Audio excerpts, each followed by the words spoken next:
On m'a appelé, je suis retourné, j'ai pris le combiné et c'est la fédération qui a appelé. Au bout du fil, il y avait un monsieur qui venait d'arriver au Sénégal et qui avait fait quelques semaines, qu'on appelait Peter Schnittger, que j'ai eu à rencontrer dans 2 stages de formation à Thiès et à Dakar. Ce monsieur, que je ne connaissais pas, m'interroge après les salutations pour me dire que je vais être nommé directeur technique du football sénégalais. Et je voudrais que tu fasses partie de mon attelage. Et j'ai un poste spécifique pour vous. Travailler avec l'équipe U17 en tant que sélectionneur adjoint. Est-ce que ça vous convient? Aussitôt, j'ai dit oui, monsieur. Il répond pour me dire bravo, vous êtes concis, engagé, j'aime ces réactions. Est-ce que vous pouvez être à Dakar demain, à une réunion organisée à la fédération? J'ai dit, il n'y a aucun souci. Et on s'est quitté au téléphone. Je suis parti à l'entraînement, diriger ma séance au stade de Mbour. En disant à mes dirigeants que demain je serai absent, sans révéler le pourquoi. Donc j'ai une obligation qui m'amène à Dakar. Le soir, en suivant le journal télévisé, je vois ce monsieur qui s'exprimait dans la partie sport du journal. Il déclinait son projet et parlait aussi de ses collaborateurs. C'est là où j'ai entendu mon nom. Et le lendemain, je suis parti tôt à la réunion à Dakar.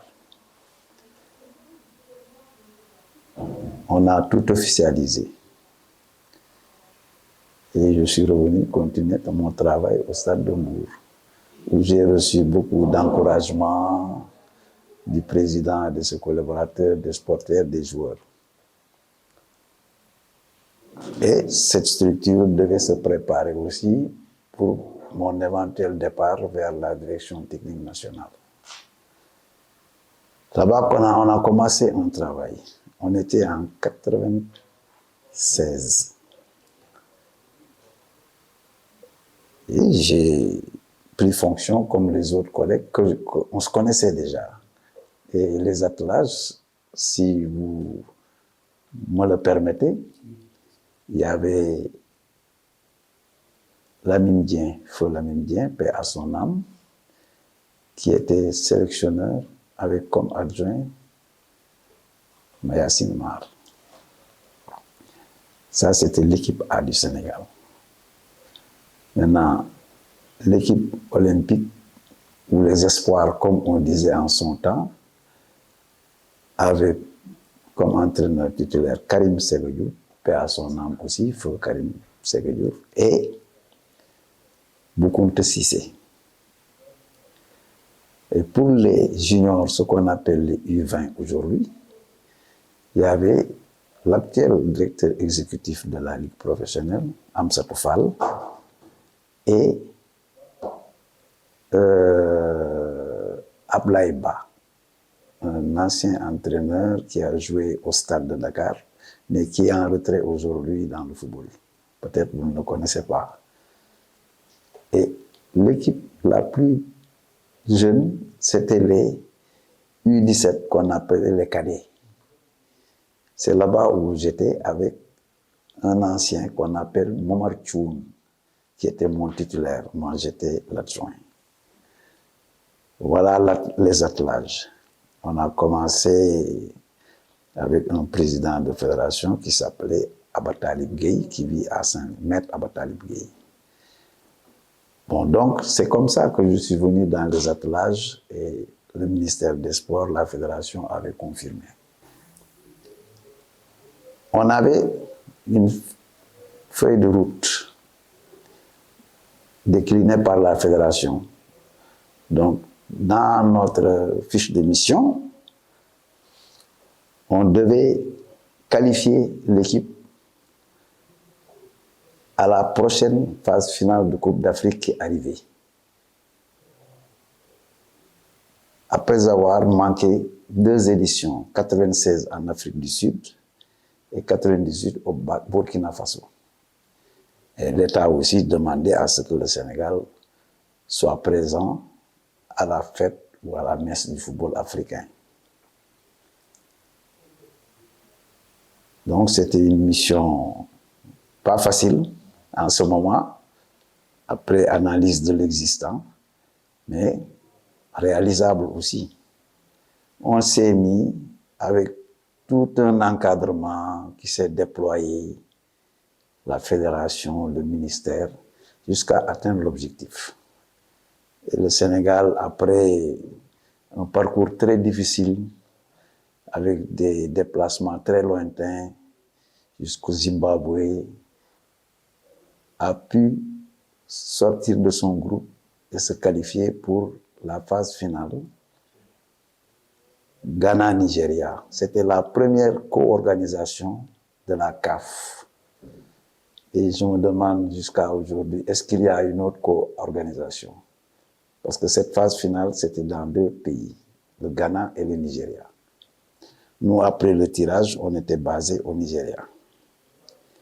Et c'est là-bas, peut-être après cette phase finale, qu'on a vu une équipe du Sénégal qui donnait quelques promesses dans le jeu. Et les gens, avec la politique menée, on a un peu changé la donne en faisant venir des expatriés.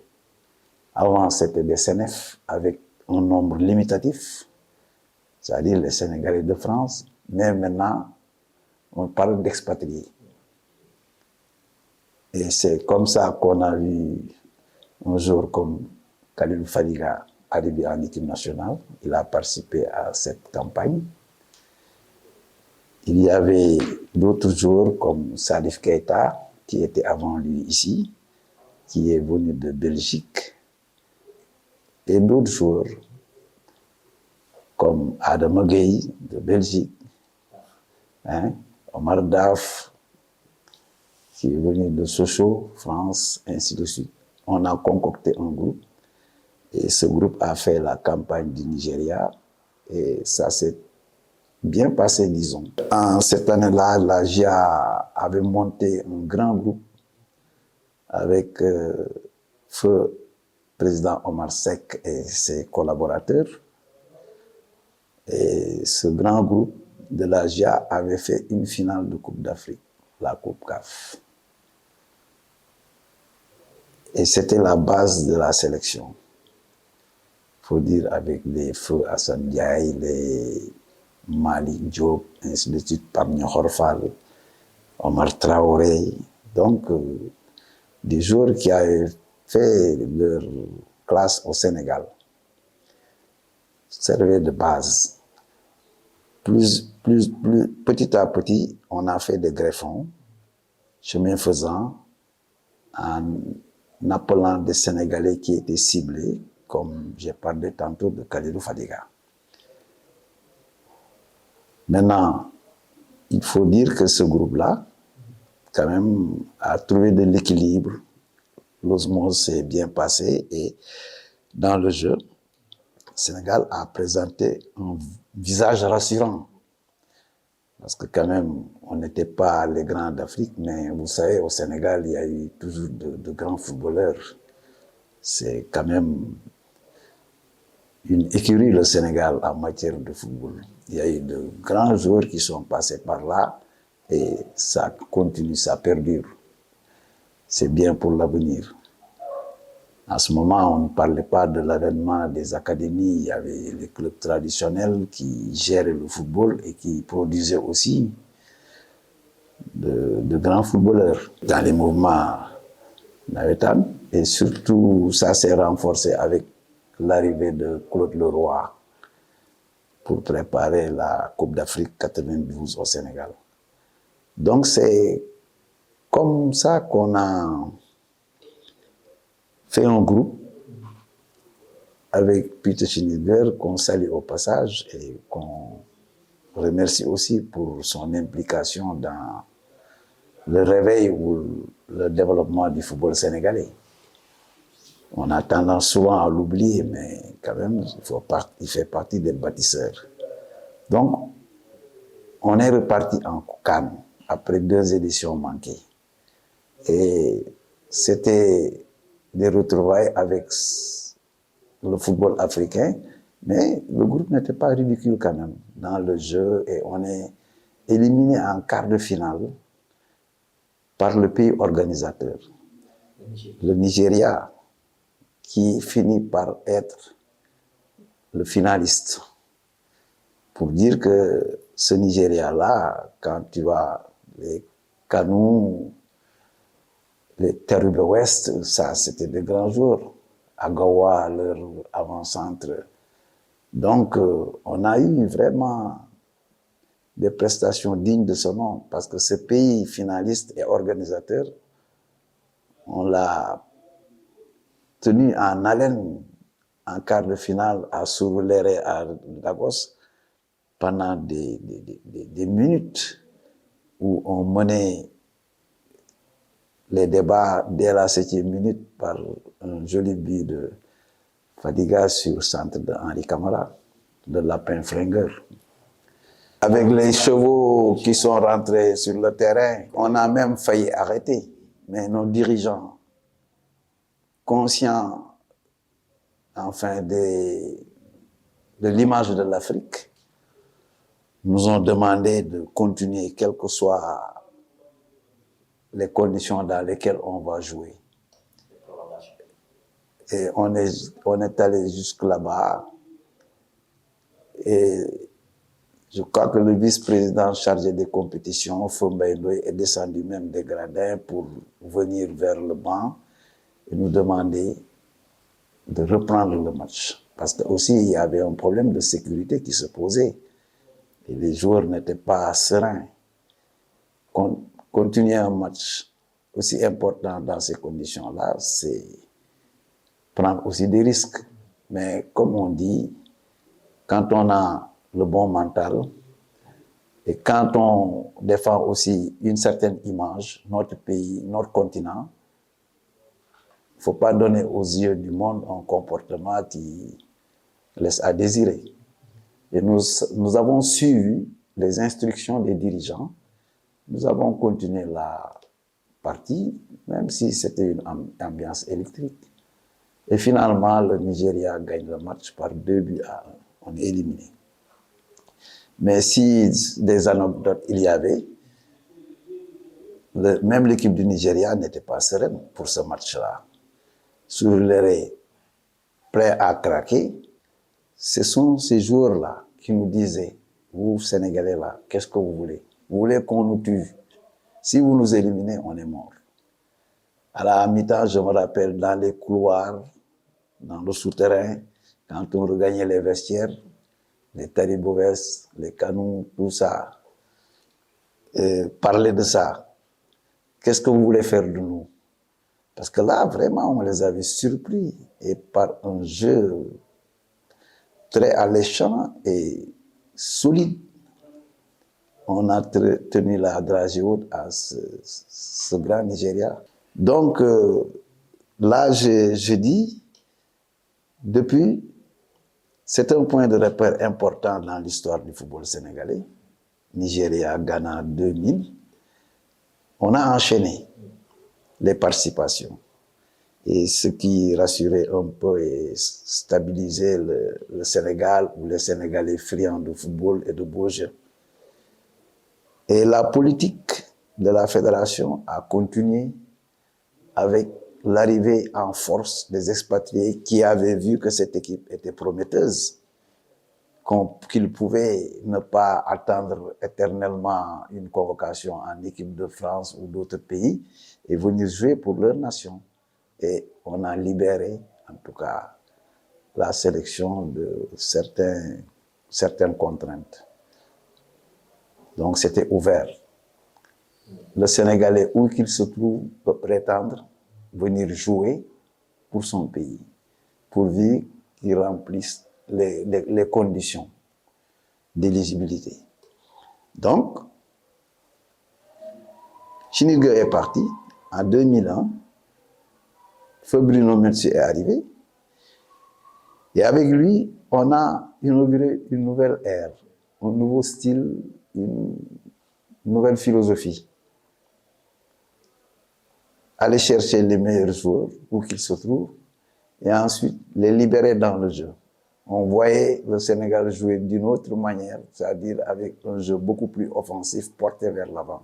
Parce que le football aussi, c'est toujours un problème de philosophie. Qui détient la vérité, seule la vérité du terrain existera sur un match. Donc, Bruno a amené, en tout cas, un football créatif, inventif et poussé vers l'offensive, ce qui a plu aux Sénégalais. En 2002, on se qualifie pour la phase finale au Mali, qui organisait sa première Coupe d'Afrique. Et là-bas, notre parcours a été un parcours assez exemplaire. On sort premier de notre poule, une poule aussi assez difficile, avec 2 pays maghrébins, la Tunisie et l'Égypte, et la Zambie. Donc, on gagne le premier match contre l'Égypte 1-0. Le deuxième match, bon, avec but de Lamine Diatta, la tête. Le deuxième, bon, contre la Zambie, on fait la différence encore. Vous voyez, c'était la génération de Souleymane Camara. Et le troisième match, on le joue à Kaï, très proche du Sénégal. On quitte Bamako pour aller à Kaï. On fait match nul 0-0 en mettant le groupe presque de remplaçants. Parce qu'on était qualifié après 2 matchs. Et c'est ce parcours-là qui nous a amenés jusqu'en finale face à notre éternel rival, le Cameroun. Mais pas n'importe quel Cameroun aussi. Parce que le Cameroun, en ce moment-là, c'était la forteresse dans le continent qui a gagné en 2000 et qui vient finalement gagner en 2002. Donc, 2 CAN successives.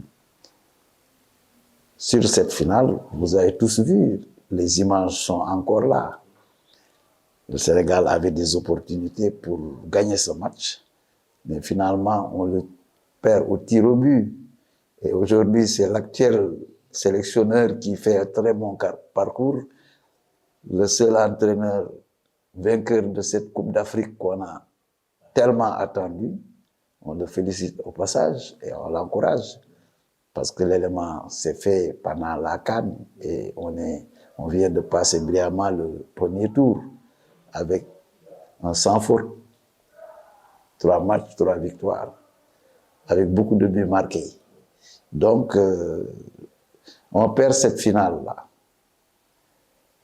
En 2002, je me souviens du dernier penalty qui devait nous ramener à égalité avec le Nigeria. Parce qu'au début de l'exercice, nous avons mené.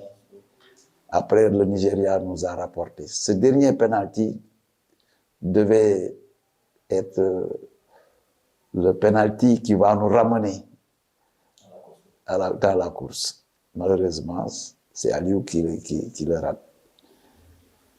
Mais c'est les aléas du jeu. S'il y a cet exercice, c'est parce qu'on est sûr qu'un joueur ratera sa frappe. Maintenant, on est revenu. Les Sénégalais nous ont encouragés parce qu'ils nous ont accueillis quand même. Voilà. Comme ils avaient fait aussi au Nigeria, quand on revenait du Nigeria, ils nous ont accueillis. Bon, les autorités nous ont reçus et ont encouragé le Sénégal. À la suite, on se qualifie pour la première fois à la Coupe du Monde 2002. Donc c'était quand même 2002 une année faste pour le Sénégal. Et je pense que si nous parlons d'aujourd'hui, dans l'histoire du football sénégalais, je crois que c'est un point important dans notre évolution. Il n'y a pas eu de trophée, mais ça a boosté l'équipe et au plan mondial, le Sénégal est mieux connu parce que je me rappelle le président d'alors, Maître Abdoulaye Wade, notre père, disait que lors d'une réception au palais, vous êtes des ambassadeurs. Ce que vous avez apporté au pays, il y a des hommes politiques qui ne pourraient jamais l'apporter, qu'ils soient députés, ambassadeurs, ministres. Partout où je viens, où je vais dans le monde, on me reconnaît. Et avec cette équipe, vous avez pu, en tout cas, installer le Sénégal par son image, la prestation de mes jeunes enfants et petits-enfants sur la planète. Donc, je pense que le football aussi peut servir de détonateur, de catalyseur. Donc, c'est toute une nation avec sa culture qui est engagée. Donc, porter le maillot national, c'est une lourde charge, mais aussi c'est un honneur. Pour la diplomatie, ça a fait rayonner notre diplomatie, l'équipe nationale de 2002. Donc, cette qualification, au Mali, le parcours était quand même un parcours presque, je dis, du combattant, quoi. Des joueurs déterminés, un bon environnement. Et il faut toujours aussi parler des hommes de l'ombre. Mais s'il n'y a pas cet accompagnement-là, on restera que sur les joueurs, même s'ils sont les personnages centraux. Mais il y a des gens qui sont derrière, qui travaillent, qui organisent, qui mettent en œuvre toutes les stratégies dégagées. Ces gens-là, il faut quand même les comprendre dans les résultats, les progrès. Même vous, les journalistes. Parce que quand même, vous êtes des porteurs de voix et puis vos idées peuvent être des idées bénéfiques pour une activité donnée.